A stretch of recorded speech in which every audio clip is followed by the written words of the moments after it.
Que le Seigneur vous bénisse. Nous allons nous lever pour lire l'Écriture. Et nous allons prendre, mon sujet c'est l'ascension. Donc nous allons prendre 1 Samuel 2, le verset 8. Je lis l'Écriture. De la poussière, il retire le pauvre. Du fumier, il relève l'indigent. Pour les faire asseoir avec les grands. Et il leur donne en partage un trône de gloire, car à l'Éternel sont les colonnes de la terre, et c'est sur elles qu'il a posé le monde.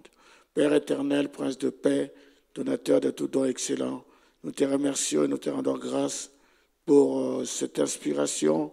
Seigneur, je crois que cela va toucher quelqu'un et cela va bénir quelqu'un. Guéris les malades, délivre les captifs, Seigneur, et aide-nous, Seigneur, parce que il faut, Seigneur, l'écoute, la parole, pour que nous ayons la foi. Et tu as dit, comment ils auront la foi s'il n'y a personne pour leur prêcher? Seigneur, tu as mis une inspiration dans mon cœur, je vais la porter. Maintenant, ouvre le cœur de chaque personne et que le Saint-Esprit fasse son travail. Sois béni au nom de Jésus-Christ, notre Seigneur, notre Dieu. Amen. Bien que le Seigneur vous bénisse. Donc nous allons parler sur l'ascension. L'ascension, généralement, quand nous pensons à l'ascension, nous pensons à la montée de Jésus. Jésus est mort, il est ressuscité et il est monté. Cette montée-là, c'est ça que nous appelons l'ascension. Mais en fait, l'ascension, le mot ascension veut dire élévation. Le mot ascension veut dire monter. Le mot ascension veut dire progresser. Donc je répète, le mot ascension veut dire élévation, ça veut dire monter, ça veut dire progresser. Un chrétien doit progresser, un chrétien doit être élevé, il doit s'élever. Nous sommes des aigles et nous devons monter, nous devons nous élever dans les hauteurs, là où toutes choses sont possibles à celui qui croit. Quelqu'un peut me donner un amen? Que le nom du Seigneur soit béni. La Bible dit maintenant, dans Philippiens chapitre 2, le verset 5 au verset 11, en parlant de Jésus, la Bible dit, « Ayez en vous les sentiments qui étaient en Jésus-Christ, lesquels, existant en forme de Dieu, n'a point regardé comme une proie à arracher d'être égal avec Dieu, mais s'est dépouillé lui-même en prenant une forme de serviteur, en devenant semblable aux hommes. » Vous voyez, Jésus existait en forme de Dieu, mais il s'est dépouillé, il a pris la forme de serviteur en devenant semblable aux hommes. Le verset 8, « Et ayant paru comme un simple homme, il s'est humilié lui-même, se rendant obéissant jusqu'à la mort, et même jusqu'à la mort de la croix. » C'est pourquoi, le verset 9, c'est pourquoi aussi Dieu l'a souverainement élevé et lui a donné le nom qui est au-dessus de tout nom, afin qu'au nom de Jésus, tout genou fléchisse dans les cieux, sur la terre et sous la terre, et que toute langue confesse que Jésus-Christ est Seigneur, à la gloire de Dieu le Père. Amen. Donc vous remarquerez que Jésus, après avoir souffert, après sa mort et sa résurrection, une mort ignoble, horrible, Dieu l'a souverainement élevé. Dieu a élevé Jésus et a placé tout sous ses pieds. Et pas seulement il a placé tout sous ses pieds, mais il a fait encore une autre chose. Je vais rajouter dans Éphésiens chapitre 1er, le verset 20. Il a déployé en Christ en le ressuscitant des morts et en le faisant asseoir à sa droite dans les lieux célestes, au-dessus de toute domination, de toute autorité, de toute puissance, de toute dignité et de tout nom qui se peut nommer non seulement dans le siècle présent, mais encore dans les siècles à venir. Et il a tout mis sous ses pieds et l'a donné pour chef suprême à l'Église, qui est son corps, la plénitude de celui qui remplit tout en tout. Donc je voulais dire que Jésus, Dieu l'a souverainement élevé et il a tout placé sous ses pieds. Jésus est au-dessus de tout. il est assis à la droite de Dieu, dans les lieux célestes, au-dessus de tout, au-dessus de toute domination. Donnez-moi un amen. Au-dessus de toute autorité, de toute puissance, de toute dignité. Je répète, au-dessus de toute domination, au-dessus de toute autorité. Jésus est au-dessus de tout. Oh, donnez-moi un amen. Il est au-dessus de tout. Et pas seulement au-dessus, mais il a hérité d'un nom. Un nom qui est au-dessus de tous les noms. Dans ce siècle présent. Donc dans ce siècle ici, il n'y a pas un nom qui est au-dessus du nom de Jésus. Et dans les siècles à venir, oh, donnez-moi un amen. Nous sommes l'épouse de Jésus-Christ. L'église, c'est l'église de Jésus-Christ. Et nous sommes Madame Jésus. Oh, que Dieu soit béni, amen. Et non seulement il a tout placé sous ses pieds, mais aussi il lui a donné un nom. Il a pris son nom, il l'a mis au-dessus de tous les noms. Oh, que le nom du Seigneur soit béni, amen. Dieu n'a pas seulement élevé la personne de Jésus, mais il a aussi élevé son nom. Oh, que Dieu soit béni, amen. Donc aujourd'hui, le nom le plus grand qui existe sur cette terre, c'est le nom de Jésus. Dans le siècle présent et dans le siècle à venir. Je répète, dans le siècle présent et dans le siècle à venir. Jésus, c'est le nom qui est au-dessus de tout nom. Jésus, c'est le nom de la rédemption. Jésus, c'est le nom de la guérison. Jésus, c'est le nom de la délivrance. Jésus, c'est le nom du salut. Le nom de la délivrance. Le nom de mon Dieu. Oh, donnons-lui une acclamation. Il est digne. Il est digne. Le nom de Jésus. Le nom de la rédemption. C'est le nom qui est au-dessus de tout nom. Oh, que le nom du Seigneur soit béni. Que le nom du Seigneur soit béni. Que le nom du Seigneur soit béni. Frère Branham me dit, si vous approchez de Dieu au nom de William Branham, vous serez renvoyés. Voilà pourquoi je crois que tous les branhamistes sont en erreur. Le nom le plus grand, c'est le nom de Jésus. Le nom de Jésus. Le nom le plus grand. Que le nom du Seigneur soit béni. Gloire à Dieu. Oh, ça me fait du bien. Que Dieu soit béni. Amen. Gloire à Dieu. Alléluia. Je vais me mettre un peu à l'aise. Amen. Ok. Que le nom du Seigneur soit béni. J'enlève ma veste.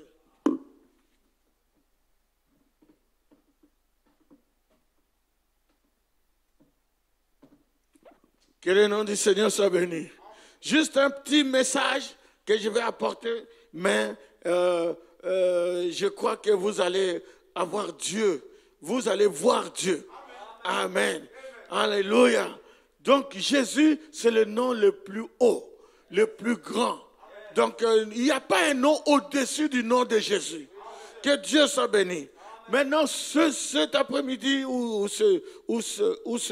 aujourd'hui plutôt, je vais parler des hommes que Dieu a élevés. Là, j'ai parlé de Dieu. J'ai parlé de la divinité. J'ai parlé de celui qui existait sous forme de Dieu et qui s'est rabaissé. Dieu fait homme. Amen. Mais maintenant, je vais parler des hommes que Dieu va diviniser. Des hommes que Dieu va élever. C'est de ceux-là que je vais parler. Donc, je vais parler de vous. Je vais parler des gens que la Bible dit de la poussière, du fumier. Il élève l'indigent. Il élève le pauvre. Il élève le mendiant. Il élève l'SDF. C'est celui-là. Et il les élève pour les faire asseoir parmi les grands. Il prend leur nom. Le nom qui était le plus bas. Et il prend et le nom et la personne et il les fait asseoir parmi les grands. C'est de cela que je veux parler. Donnez-moi un amen. Que le nom du Seigneur soit béni. Voilà pourquoi cette écriture ici dans la Bible, dans l'Apocalypse, j'aime beaucoup. La Bible dit Jean monte ici. Dieu était au-dessus. Il regarde Jean. Il est en train de patauger dans l'île de Patmos. Avec les animaux, avec les serpents, les scorpions et tout ça. Et Dieu lui dit, Jean, monte ici. Et Jean est monté dans l'esprit. et il a pris la domination sur tous les animaux. Je suis en train de te parler parce que tu es Jean. Monte ici, laisse les crapauds, laisse les gens parler mal de toi. Toi, monte plus haut. Jean, monte ici. De la poussière, du fumier, Dieu élève les gens. Que le nom du Seigneur soit béni. Pasteur, la première personne que tu veux parler, c'est qui? Je parle de notre Père dans la foi. Dieu dit à Abraham, il dit dans Genèse 12, le verset 1er, l'Éternel dit à Abraham, va-t'en de ton pays, de ta patrie et de la maison de ton père, dans le pays que je te montrerai. Moi Dieu, ferai de toi une grande nation et je te bénirai. Je rendrai ton nom grand. Oh, donnez-moi un amen.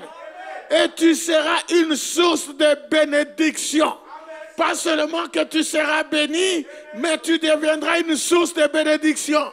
Dieu veut faire de toi une source de bénédiction. Il dit, je rendrai ton nom grand. Je bénirai ceux qui te béniront et je maudirai ceux qui te maudiront. Et toutes les familles de la terre seront bénies en toi. Dès que quelqu'un te bénit, il est béni. Dès que quelqu'un te maudit, il est maudit. Tu deviens une source de bénédiction. C'est-à-dire, Dieu a pris Abraham. Il était un païen tout fait. Il a pris du fumier. Il a pris de la poussière, de l'inconnu. Dieu l'a pris et il l'a élevé. Il l'a élevé au niveau où il est parmi les grands. Aujourd'hui, tous les trois religions, les plus grandes religions monothéistes, tous, on se réclame d'Abraham. Mais qui était cet Abraham?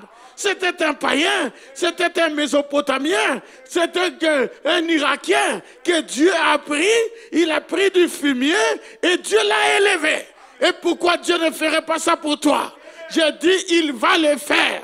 Tout ce que Dieu te demande, c'est de dire seulement Amen. Il a pris Abraham, il l'a béni,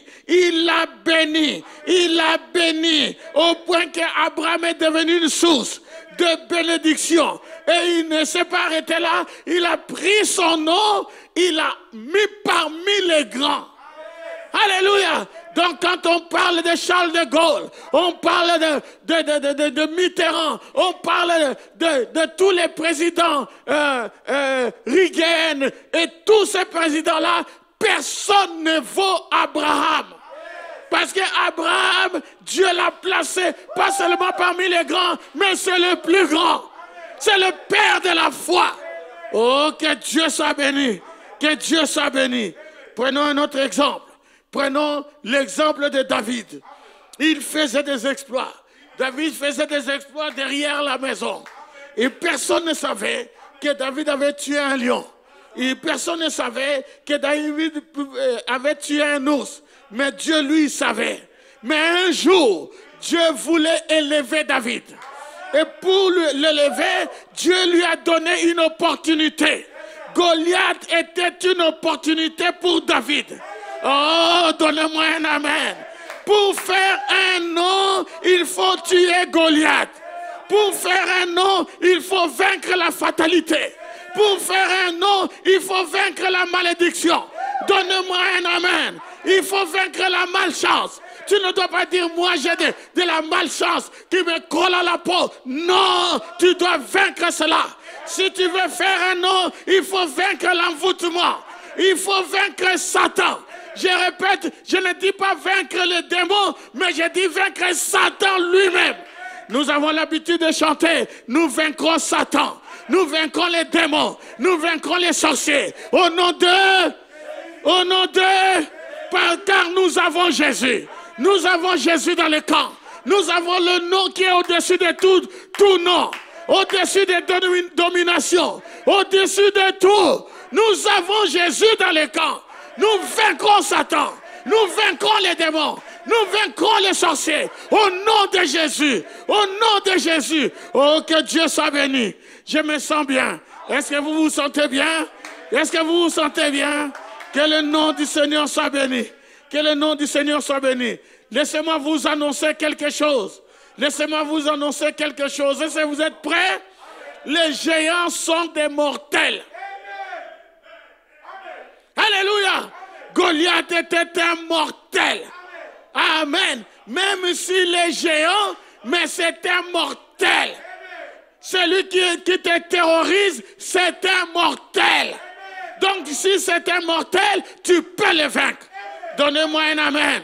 Alors notre question, comment puis-je vaincre? C'est la question que tu dois te poser. Tu ne dois pas te poser la question c'est-à-dire que tu es abattu, tu ne sais pas comment t'en sortir et tout ça. Non, la question c'est, comment je peux vaincre ce Goliath? Comment puis-je vaincre? Fabanam répond à cette question. Vaincre, c'est connaître les tactiques de l'ennemi. D'abord, il faut voir comment l'ennemi fonctionne. Dès que tu sais comment il fonctionne, tu vas le vaincre. Tous les problèmes que tu as, tu vas vaincre cela. Il faut seulement connaître le mécanisme. Il faut connaître comment l'ennemi fonctionne. Donnez-moi un amen. Comment puis-je vaincre? Vaincre, c'est garder la vie en soi. Tant que je suis vivant, je vaincrai Goliath. Tant que je respire, je vais vaincre ce démon. Tant que je respire, je continuerai. Je vais me battre jusqu'à ce que j'aurai les dessus. Est-ce que je peux entendre un amen? Gardez la vie en soi. Que le nom du Seigneur soit béni. Maintenant, Goliath terrorisait Israël. Goliath, il terrorisait Israël, comme j'ai dit. D'un côté, il y avait la peur du peuple qui croyait à la défaite. Et de l'autre côté, il y avait le courage de David qui croyait à la victoire. Maintenant, ma question c'est, de quel côté toi tu es? Est-ce que tu es du côté de la peur ou tu es du côté du courage? En sachant que le Dieu qui m'a délivré de l'ours et de lion, il est encore vivant. Et il va me délivrer de cet incirconcis. Est-ce que vous savez que le diable c'est un incirconcis? Et Dieu va vous délivrer de cela. Que le nom du Seigneur soit béni. Vous connaissez ce Goliath qui vous intimide matin et soir. Matin et soir. Goliath vous fait paniquer. Il vous rend inquiet. Il vous enlève votre paix. Vous n'arrivez pas à trouver sommeil. Tout le matin c'est Goliath. Le midi c'est Goliath. Le soir c'est Goliath. Goliath était en train de terroriser Israël. Et à la longue, si vous n'arrivez pas à dormir, vous allez vous suicider. Donc il faut prendre la décision aujourd'hui. Goliath était en train d'harceler Israël. Un harcèlement pendant 40 jours. Il faut dire assez, c'est assez. Il faut mettre fin à cette situation. Et il faut mettre fin à cette humiliation. Donnez-moi un amen. Comment cet homme peut défier l'armée du Dieu vivant? C'était ça le problème de David. Quand il est arrivé, il a dit, mais les gars, il y a un problème avec vous. Comment vous pouvez accepter qu'un incirconcis, il est en train de vous défier et vous restez là, et vous restez là, et vous restez comme ça, et vous êtes inquiets, et tout cela. Non, il faut faire quelque chose. Il y a un temps pour tout. Il y a un temps où on était en retrait, mais il y a un autre temps où nous devons attaquer. Que le nom du Seigneur soit béni. Donnez-moi un amen. Ce Goliath-là, que ce soit la maladie, que ce soit la pauvreté, que ce soit l'angoisse, que ce soit la sorcellerie, aujourd'hui, c'est la fin de ma souffrance.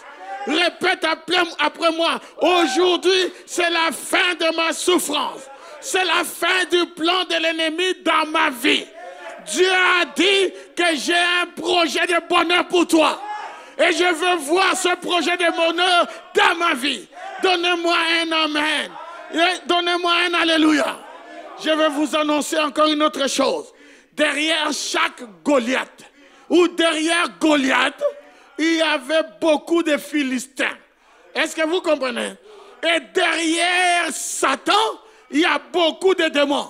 Maintenant, vous devez viser juste. Vous devez abattre le principal. Parce que si vous abattez le principal, les autres vont prendre la fuite. Vous n'attaquez pas en désordre. Non, non, non. Choisissez Goliath et tirez sur Goliath. Et abattez Goliath. et couper la tête de Goliath.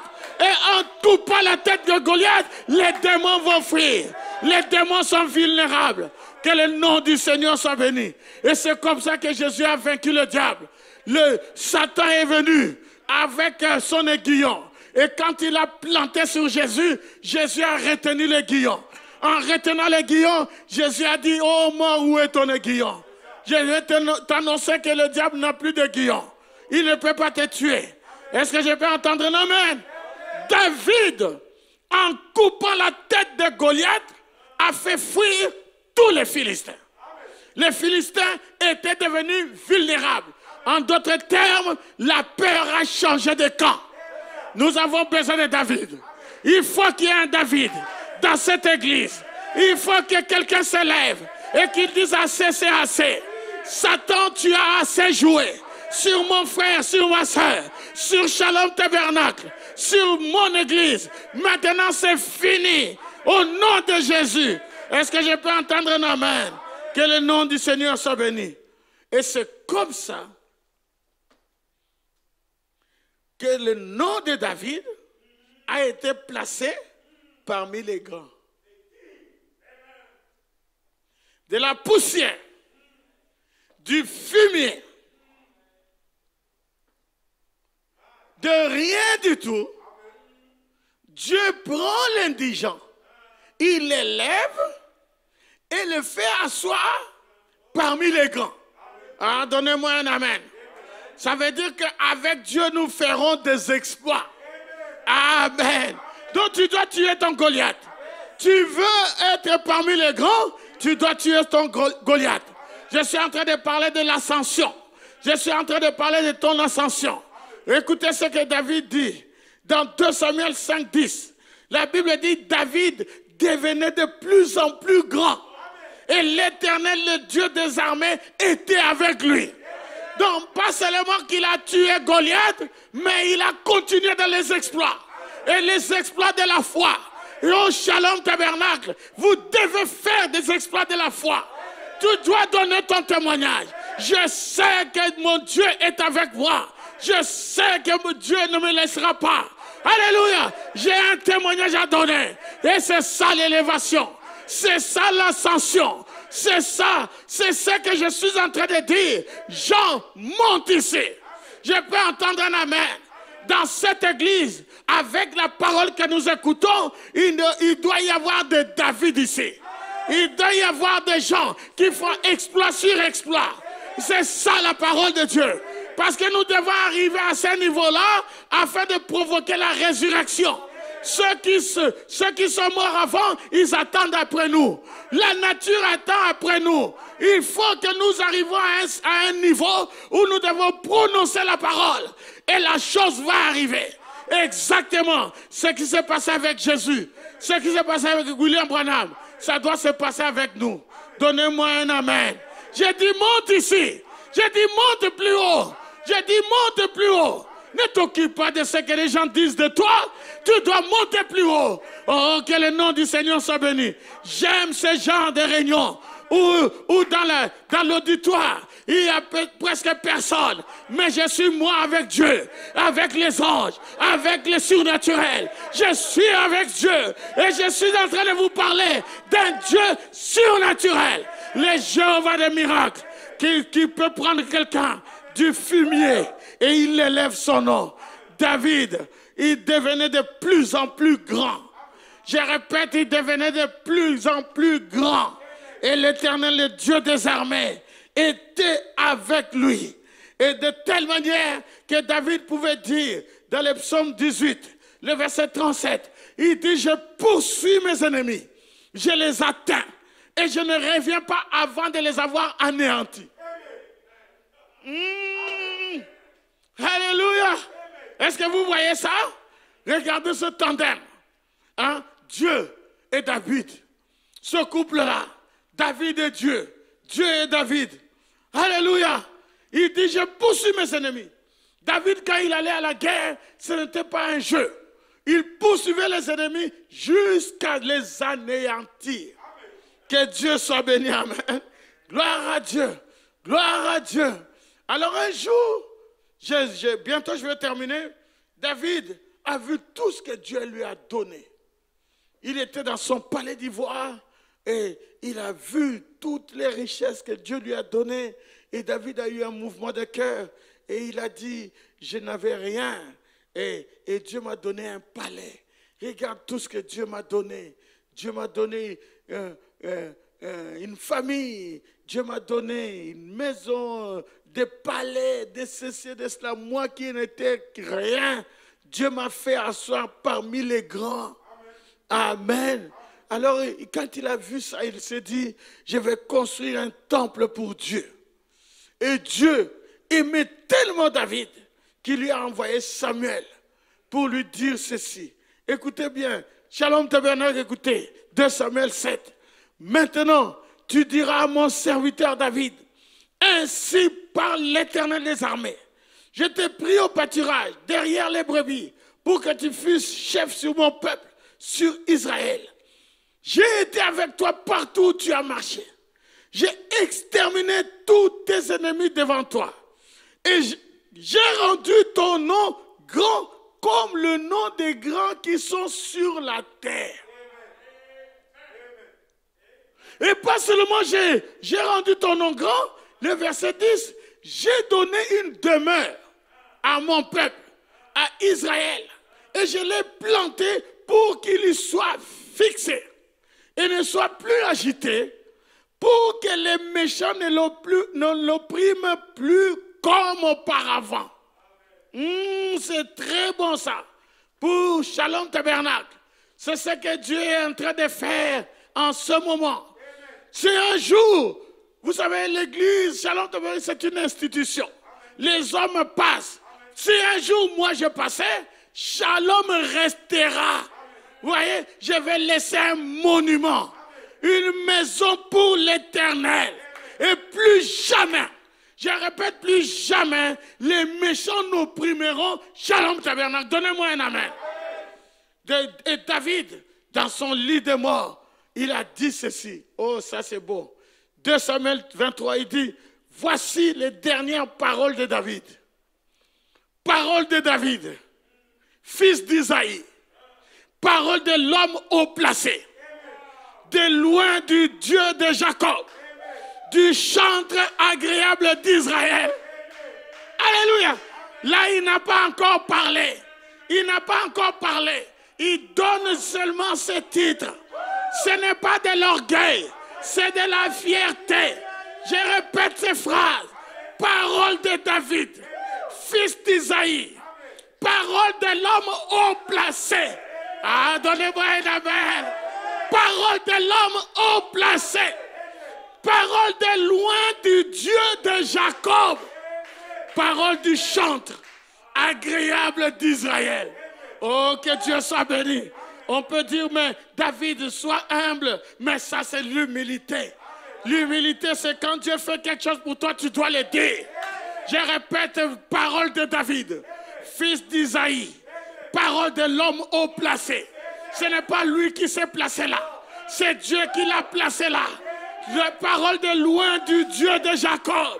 Alléluia. Parole du chantre agréable d'Israël. Que le nom du Seigneur soit béni. Que le nom du Seigneur soit béni. Oh, que le nom du Seigneur soit béni. Ce n'est pas de l'orgueil. Ce n'est pas de l'orgueil, c'est de la fierté, comme j'ai dit. Oui, David avait péché. Oui, David a fait des bêtises dans sa vie. Mais voici la conclusion de Dieu. Acte chapitre 13. Puis, l'ayant rejeté, il ressuscita pour roi David, auquel il a rendu ce témoignage. J'ai trouvé David, fils d'Isaïe, homme selon mon cœur, qui accomplira toutes mes volontés. Alléluia. Ça, c'est le témoignage de Dieu. Alléluia. Il a fait des choses qui n'étaient pas correctes. Mais David, pour Dieu, c'était l'homme selon son cœur. Et c'était l'homme qui a accompli toutes les volontés de Dieu. Ça, c'est le témoignage de Dieu. Et c'est ce témoignage-là que je veux. Le témoignage divin. Que le Seigneur vous bénisse richement. Nous allons continuer à mon retour de Dubaï. Que Dieu vous bénisse. Sois élevé. Alléluia. Monte ici. J'ai dit monte ici. Tu dois monter. Tu dois être élevé. Que Dieu vous bénisse. Shalom tabernacle. Je répète, shalom.